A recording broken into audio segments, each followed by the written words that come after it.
Hi everyone, I'm Cecily here with Educator, and joining me today is my friend Drew Hume. Hi Drew. Hey, Cecily.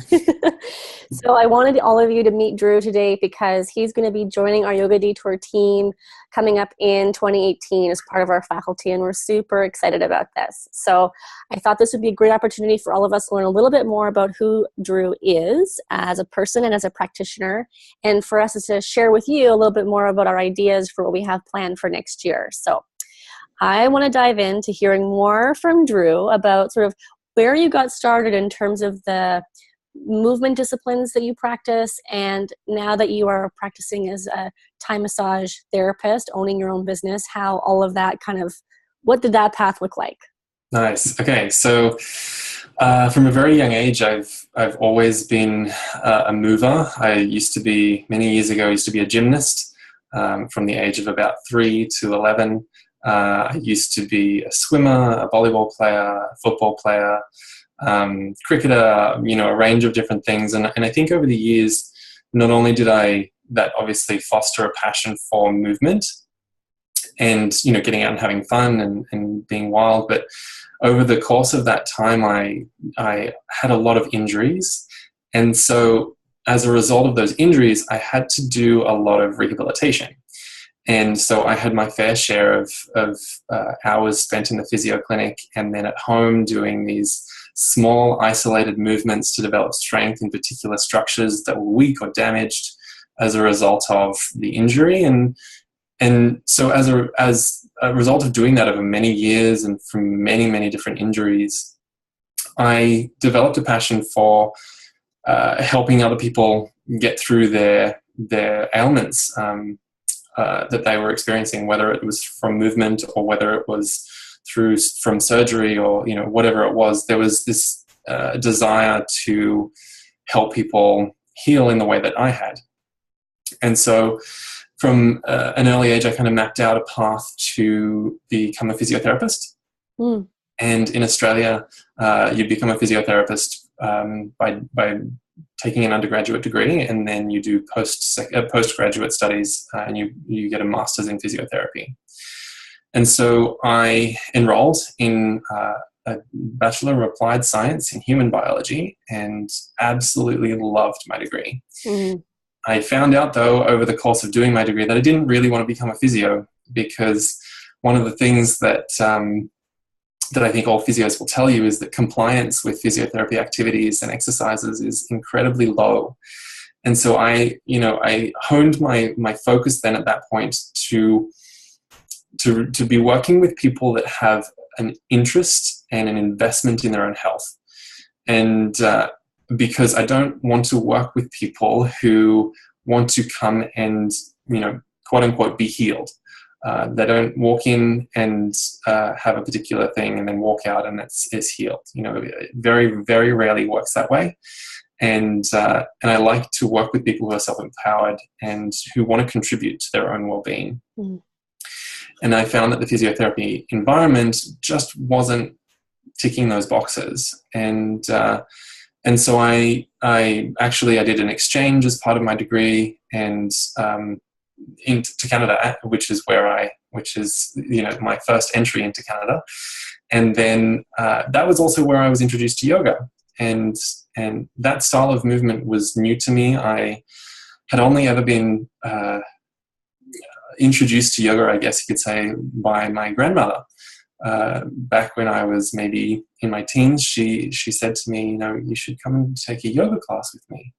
That was the only time I'd ever heard of it. And I thought, well, sorry, Nana, but if you're doing it, then I'm probably I'm just going to go run around outside. Yeah.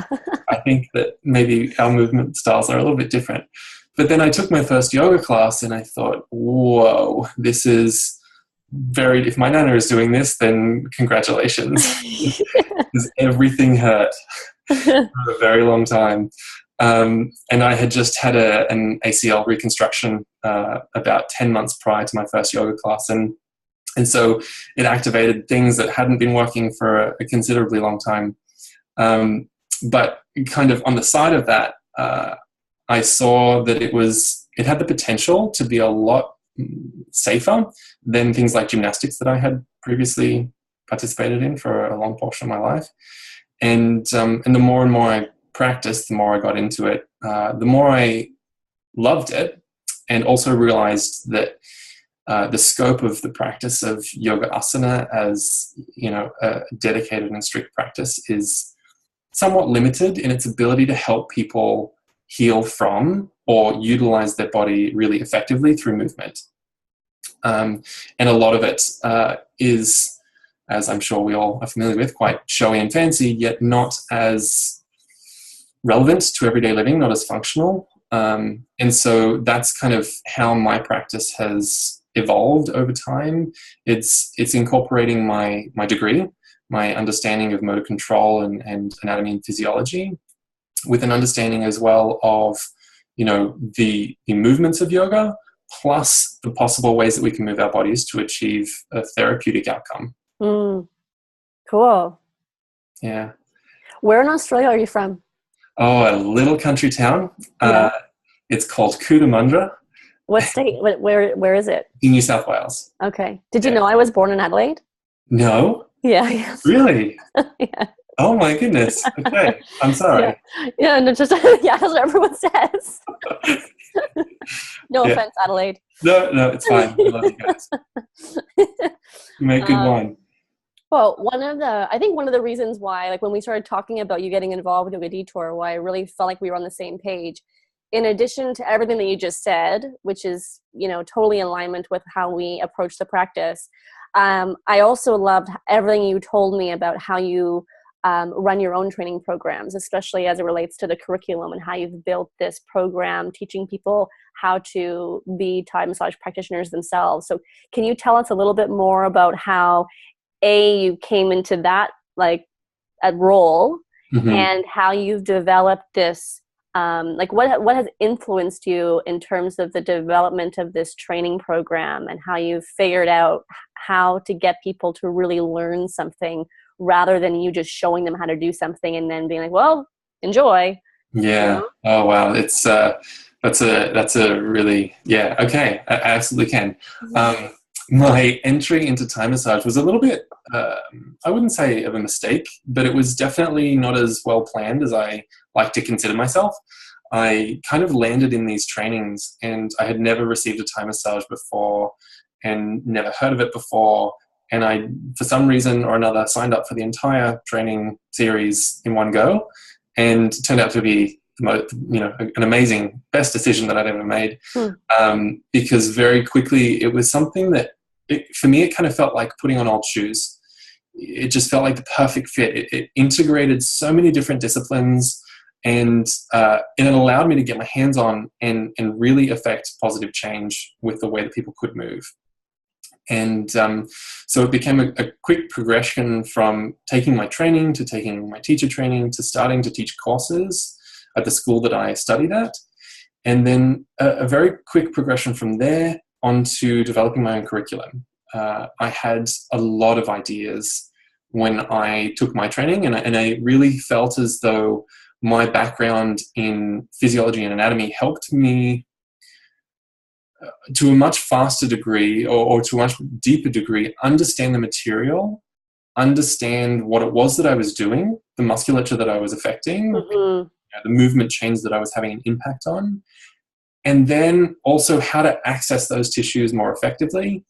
Certain philosophies of practice I thought could have been better, and the ways in which you apply touch could be modified, with these small little edits, small little changes to really take this practice from something that's good and feels great, but transforms it into something that's actually incredibly therapeutic, and as a modality has almost, such a vast scope of therapeutic capability, as long as you know what it is you're doing, the structures that you're influencing, and how to manipulate those tissues effectively. And so I saw a pretty big opportunity to bring that stuff into a curriculum, because it was not anywhere that I could find in any Thai massage school, not just in Canada or North America, but anywhere in the world. I couldn't see anyone that was teaching anatomy and physiology. It was quite unfortunately all this, I hate to do air quotes on this one, but a traditional practice. Right. even though technically I don't actually really believe that it is a traditional practice for a lot of people. There's this concept that somehow it's more authentic to not learn the anatomy and physiology and practice based on intuition or this guidance from somewhere else. And I kind of entirely disagree. I think it's far better to have the knowledge behind us to inform our intuition, to give the what, how, when, why to an understanding of that intuitive sense, that gut feeling. If we can back it up with all of this knowledge, then it makes it a much more robust theory or much more robust practice that can also then be reproduced. So it's something that, it's not just one person is an amazing practitioner. It's something that everyone can do because that knowledge set is there. We know a whole lot about the body. We certainly have a whole lot more to learn, but we know a whole lot about the body and the way that it can move and the way that it should move and the things that we can look out for in a massage practice. And you had asked another thing in that set of questions. Maybe we'll come back to so just where you were at, just because it plays into this a little bit. So what you're saying really resonates with me on the yoga side of things, and maybe it does for you as well on the way you teach yoga, because that's sort of what I've joked about in the past with some of my students when we're learning things that I consider to be skills, like let's say a handstand, and how in so many yoga studios a handstand is taught in a way where I joke and say it's just, if you hope and pray enough, one day it'll work out. It's like, when really, if you train it as a skills progression and you know what your shoulders are supposed to be doing and you know what your abdominals are supposed to be doing and you understand the role of your hands and your forearms and every other component in that chain to create the structure that you're looking for, the efficiency curve is completely different than it is when you're looking at just throwing yourself against the wall again and again and again and again. Exactly. I'm 100% on board with you. I think, and even the classes that I teach, there are some people who want to kind of jump up into handstand, and I really make a point of encouraging them to work on everything before the handstand. Yeah. Handstands themselves, just like a lot of positions, the position itself is easy. The process of getting there is hard. With a handstand, just like a lot of other things, it's finding a particular balance point. Right. Using your fingers and hands and forearms to control that balance point.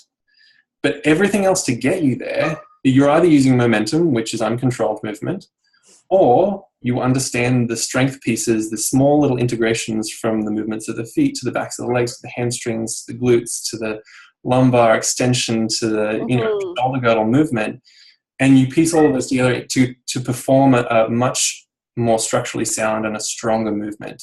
Yes, totally. Yeah, that's my dog barking. So we just had a delivery come in. Don't mind him. I love it.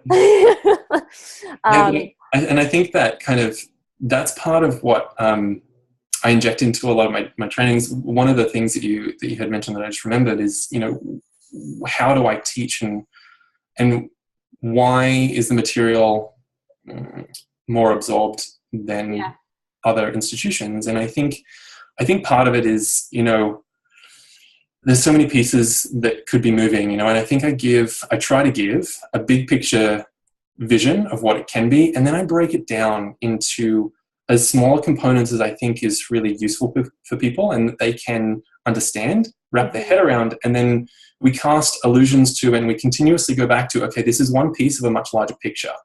And we can even think of this as the anatomy. You can think of learning one muscle as one piece of a much larger integrated system that is never actually working in isolation and always working together. And so I think that that's kind of like the learning environment. You break down these pieces of digestible information, and then you have to cast that forward always into the much larger picture of what you're trying to achieve, the learning outcomes that you're trying to get to. I also tend to do a lot of storytelling. So I've had a lot of different experiences over my life so far, and I love storytelling. And so I try to bring that in as much as possible because I think people really connect with that element, right? In some way, shape, or form, they might either themselves or maybe someone that they know has had a similar experience, and it makes it a little bit more real. Yeah, you're more human. Mm-hmm. Yeah, yeah. No, I think that touches on exactly what another one of my points was that I wanted to discuss with you is how we as teachers can be held accountable ourselves. So saying like, yeah, this is what I intend to teach people, but how do I know that what I intend to teach them is A, what they're looking to be taught, Mm-hmm. and then B, what they're actually being taught, what they're walking away with as having learned, Yeah. and how we can continue to kind of refine these systems. And I know that in the training that you run, there's quite a bit of student accountability at the same time of making sure that they are coming with you along on this journey, whether it's through testing or assignments or what other forms of assessment you might have. Yeah, I think one of the first things that I try to do in every training is establish this understanding that we're all working on this together. And whilst I might be leading this particular training, I want it to be understood that this is an open room and that there's no such thing as a silly question, because that question could be on everyone's mind, and it might be something that I said confusingly that just needs to be clarified or tweaked a little bit or said a little differently, Mm-hmm. and it opens the doors for everyone else to learn. And that always has to surround a very clearly identified and communicated set of learning objectives and teaching objectives. And that's something that I think at the very beginning of writing curriculum, I wrote down, there's so much in here that I want to get out on paper. So it was actually what helped me even structure the curriculum as it currently is. Mm. I sort of said, you know what, okay, there's so many things that I want to teach everyone. What is reasonable for one module, for one course? How can I make sure that people are getting this and walking away feeling empowered and ready to use it, as opposed to either underwhelmed because they were ready for more information or overwhelmed because I just bombarded them with everything that I possibly can. Yeah. So those learning objectives or teaching objectives for me are really like a cornerstone piece of always making sure I come back to ticking those boxes. And then in the classroom setting, as a teacher, it's important that I make sure that I observe how information is being received and digested. And there are also checkpoints along the way. Within a classroom, we have kind of chapter reviews. Anytime there is a particularly dense section of theory and discussion, there's always a chapter review at the end where I give them time to go ahead and answer the questions, read back through the material again, because a lot of the discussion or a lot of the information is given through discussion and through storytelling, but all of it is also in the manuals. So they have time to then go and take to their manuals and make their own little notes in the manual, circle things, read through, and then go to the quiz, fill it out, and then we go through it together to make sure it's all landing. And if there are any questions at that stage that come up, it's a great opportunity for us to clear anything up that's unclear. Mm-hmm. And because of the work that we do, because it's a Thai massage environment, we also have obviously kind of like a physical assessment, and that takes place every day whenever we are exchanging. We demonstrate, we have a visual learning experience, an auditory learning experience, and then a kinesthetic learning experience where everyone gets their hands on and they do these techniques and postures. And so as that's happening in the room, there is always, little refinements that are perhaps given to the whole room as verbal cues and auditory cues. Sometimes it's more individualized feedback with, small little hands-on adjustments from us as the teachers. And then on a larger scale, accountability for understanding the curriculum as a whole, we have a certification exam, which I think is a really important piece. And it actually tends to be a really interesting piece, or an interesting discussion piece. There's a lot of people, a lot of adults who have a lot of anxiety around testing. Mm-hmm. And so I think it's really important for me in the way that I test. I have to communicate and have to be very, very clear with people that I'm not trying to trick anyone. I'm not out to try to get you to pick the wrong answer. And actually, that's one of the reasons why we've never used any multiple choice responses in exams, because I think that multiple choice answers in tests are designed to trick you. They put down 2 or 3 correct answers, and one of them is just the most correct. or one of them's deceivingly correct, or one of them sounds like it could be right, but it isn't. exactly. And so I'm not into that. Mm-hmm. I think that if you know it, then you know it, and it's better that there's lines for you to write down your response than picking a box and hoping. Yeah. Yeah. Oh, well, anyone who's watching this right now can definitely get a sense of why I wanted to work with you and why I felt like your approach and your expertise would be such an asset to the Yoga Detour program. So I'm just, once again, getting more and more excited about having you participate in what we're offering. And one of those offerings for next year that we're going to be doing with Drew at the helm is a continuing education program around adjustments and hands-on touch, because we felt that in a foundational 200-hour training, there just really isn't enough time to get into the nuances around adjustments. And adjustments, I find, are such a personal thing also, depending on the teacher. I'm the type that I don't tend to give a lot of hands-on adjustments in my group classes anymore at all, but I also do a lot of one-on-one work when I do use my hands more to educate people. I'm not so much giving adjustments to try and push someone further in a certain direction. I'm more so using my hand as okay, bring your head to touch me kind of thing. And I've found that to be more effective, but also definitely not the way that I was initially taught. Mm-hmm. So can you speak a little bit towards how your own approach has evolved? I mean, definitely with your education, it would have been, you would have had such a foundation to start off with it already. But Mm-hmm. I mean, it's one of those tricky things. Now there's all these, the dialogue out there around consent cards and this and that. And it's just where do we all kind of land as teachers when it comes to, especially when you're new, knowing what to do? Yeah, I think it's a huge can of worms to talk about touch and the things that it can do and the roles that it plays in the way that we educate and the way that we teach a class. My philosophy very much aligns with the way that you utilize touch. I think that the more and more, and over the years, I continuously study touch more and more, and looking into the science and what's emerging from particular experiments that are done around touch. I truly believe that touch is actually our original language. Before we had any system of organized verbal communication, we had touch, and it's something that we've become very disconnected with. So as well as being, a really powerful education tool, a really powerful way to communicate with one another, it's also something that we're so unfamiliar with. And there's obviously a lot of psychological and traumatic issues surrounding touch that we need to navigate around in our current context. And so there's a lot of moving pieces and a lot of different perspectives on this discussion of how touch can play a role. And that's something that we'll definitely get into in the module, is the concept of consent and the importance of it for particular reasons. And we'll talk more about that in the training. But then we'll also go on to talk about just how powerful touch is. Mm-hmm. And I think it's really understudied or misunderstood for a lot of us that touch actually has the ability to communicate everything that we communicate with words plus more. And in some ways, we do understand that. In other ways, we don't utilize that to its full capacity in any way, shape, or form. Mm-hmm. I'm sure that a lot of people have experienced the situation where if a friend or a family member is upset, and you have probably even said it, there were no words that could do anything, so I just went and hugged them. Yeah.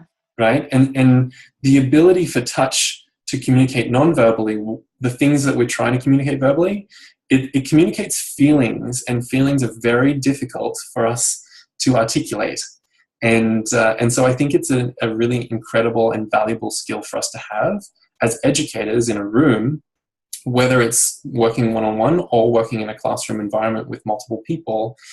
It's incredibly important for us to understand the power that it has, and therefore the responsibility we have when we use it. Yeah. Because it's not something that we can do unconsciously. Any unconscious touch is wasted. It's a wasted touch, and it's potentially damaging, on different levels. But it's a big piece of what I try to make sure people leave that module with or training with is an understanding that touch is so incredibly important. It's so incredibly powerful, and it's something that we are actually hardwired for. Yeah. The one sense that we can't live without is our ability to sense touch. I loved you put up a blog post about that a while ago, I think, where you discussed like the physiological benefits Mm-hmm. of touch and how our society and certain realms of our society have become less and less and less exposed to it, whether it's from like masculine culture and not, touching each other and just feeling isolated sometimes and not having people around. Like I remember when I used to live by myself all the time, and then my only touch was through my work for a long time. And there's a difference between touching someone to help them and then also receiving something in return. Mm-hmm. And I always find now that, it's so easy to kind of write it off when we get into that whole realm around consent and trauma and how tricky it can be. And like you said, the responsibility that we have, I think some people would rather just not want to worry about it and just say, okay, well, I'm not going to do any adjustments. I'm not going to touch at all, which I think is fine for some people. And I think it's fine also for anyone who doesn't feel that they can use touch in a confident way. Because, I remember when I used to teach Mysore and take in the Mysore style where it's all about adjustments, I'd always know the feeling in someone's hands when they didn't really know what they were doing. Yeah. No one as the recipient wants to feel that, because then you're just like, what are you trying to get me to do right now? And what's happening? Whereas when someone puts their hands on you in a way where it's like, I'm here, I'm with you, and I want to help in some way, or I have something to offer you that's going to help your body or make you at least feel better. I think that's so powerful. Yeah, and that conscious touch is incredibly important, because it actually, being the reasons, or part of the reason that I believe it was really our initial language of communication, is because touch is, you really essentially can't lie with touch. And like you said, if there's an uncertainty there, everyone knows it. There's never a time when you can say you shook someone's hand and you didn't get a vibe from them, whether it was clear and good and positive and happy and joyful and light, or it just felt icky and weird, right? Well, look at those Donald Trump handshakes and all the communication he's doing through those, like, Exactly. Like, there's no one is missing that. Like, there's no lying about that to anyone. Everyone immediately knows what you're up to when you place your hands on them. And I think that if we always come back to that with our touch education, it places a whole new level of responsibility and importance on practicing consciously, and also studying this as a new language. We're built for it, the language, but it's almost like asking someone to, I don't know, start speaking German, and they've never studied German language before in their entire lives, nor have they been to Germany. Right? You can't just throw them into the deep end and expect them to be able to use this language or use this vocabulary, this touch vocabulary, as though they know what they're doing. Right. And so I really like to spend a lot of time on helping people take those initial few steps, maybe even giving them some tools to deal with the initial discomfort, because just like anything that we don't know, there's always discomfort, right? The new language, we're uncomfortable in that situation. Same with the vocabulary of touch. Whenever we are placed in a position where we don't really have proficiency yet, we're uncomfortable.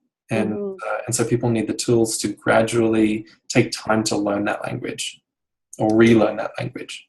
Yeah, totally. I use the same kind of metaphor when it comes to teaching movement, and how, like, in our training, we've had people come in who are teachers in the school system, for example, and so they're used to educating and using their language in a way to help students. But then when it comes to teaching movement and using the body as the vehicle with which to express things, it's a totally different language.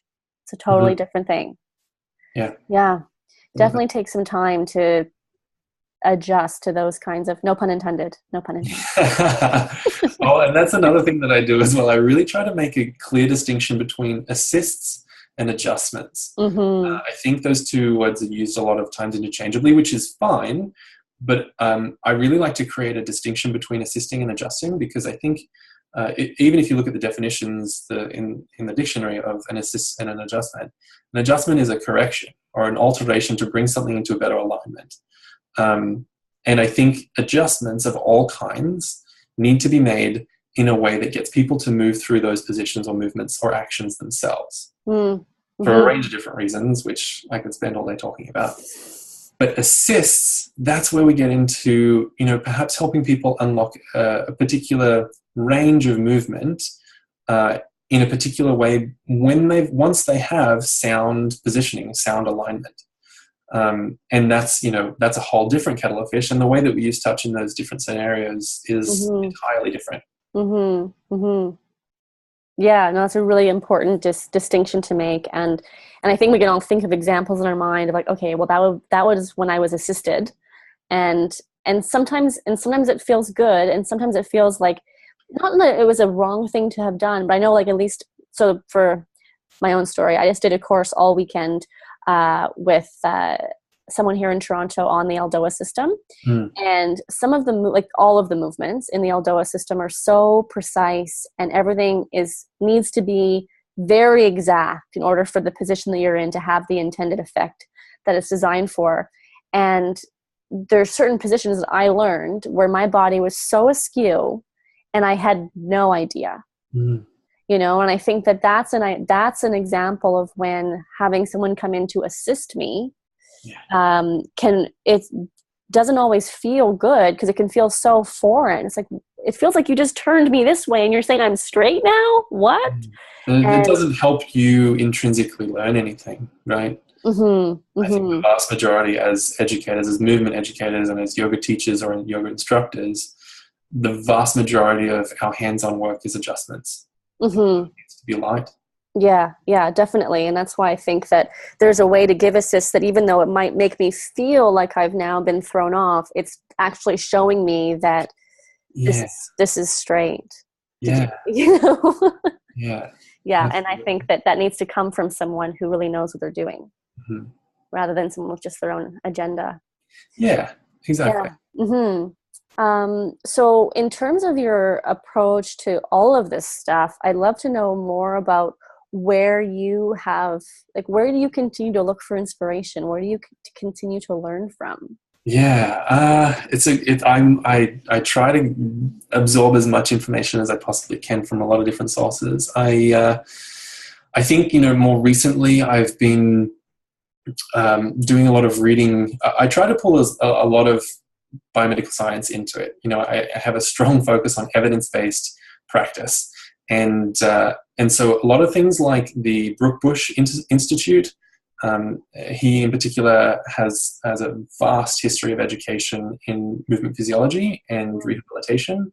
And so does a lot of movement assessment, manual palpation, manual therapy work, exercise prescription work, that kind of thing, that targets specific structures to build that structural integrity that allows a full range of movement in a really healthy way. So I try to absorb as much as I can from Brent Brookbush. I also have done quite a bit of reading on one of my favorite websites at the moment is painscience.com.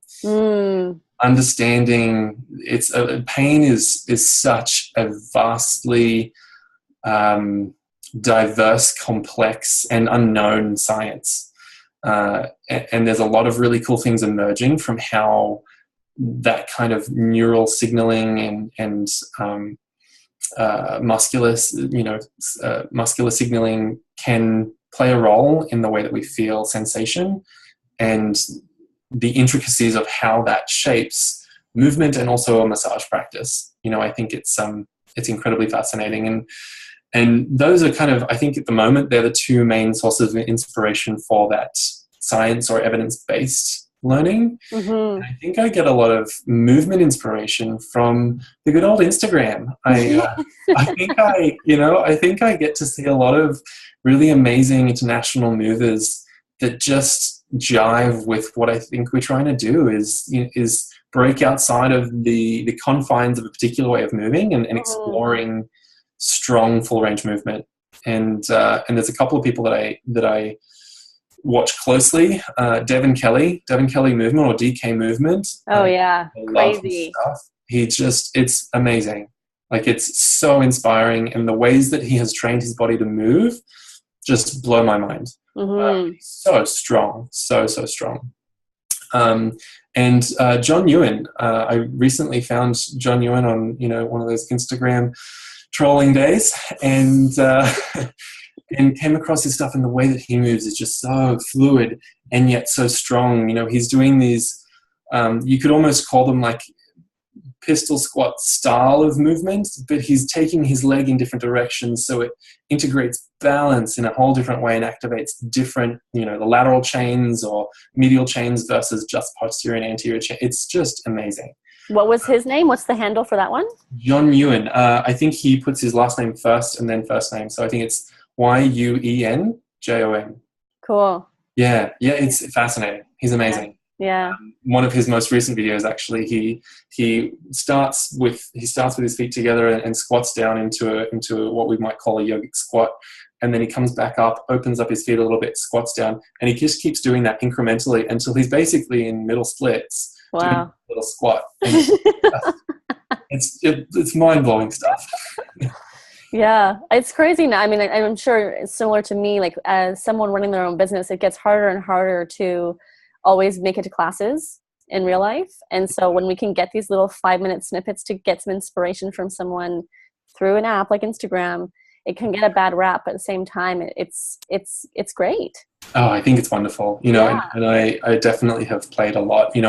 Like you said, it's tough to carve out the time, but I always make sure that, my morning is the time where I haven't opened my emails yet and I haven't been flooded by that amount of work. And so I just get out on the floor or on my mat or wherever, and I move, even if it's for a few minutes.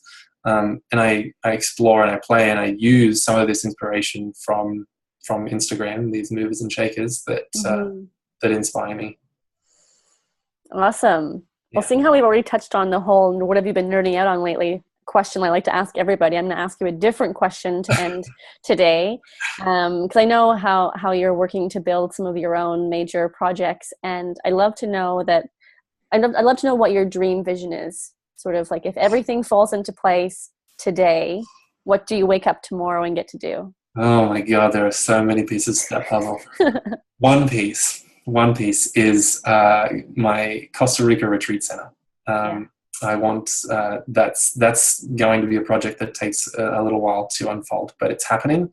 And so, building an eco retreat center down in Costa Rica on this beautiful property, and over time, I'd like to spend a little bit more of my life down there and bring people down to experience the jungle, but also to retreat, to get away, to move their bodies, to take trainings and get educated in different realms, different disciplines. That's a big part of my dream. I think other pieces, I've got a few textbooks that I've started writing on manual therapy, and there's going to be huge portions of online curriculum that need to be taken from here and made into online courses for understanding human biology, cellular biology, the ways that things happen from the cell down, building up to the tissues and systems and integration and all that kind of stuff. Amazing. Yeah. It's so great, Drew. Yeah. Thanks, Cecily. Well, thank you so much for spending some time with me today and for answering these questions. I know that everyone who's watching will be really intrigued to be able to learn more from you and get to know you better through some of the things that we're offering next year. And those of you who are in our 200-hour program right now, you can expect to see Drew's face pop up in our September weekend. He's going to come in and hang out with us a little bit and get to start getting into the detour zone. So I'm looking forward to that. And then his offerings, like I said, will start with us again in 2018, and the touch module will be happening in April. So we'll have those details online very soon, so people can start planning ahead. And man, I'll see you around the community. Awesome. Thank you. Thanks for having me. Yeah, my pleasure. All the best, Drew. Cheers. Thanks, Cecily.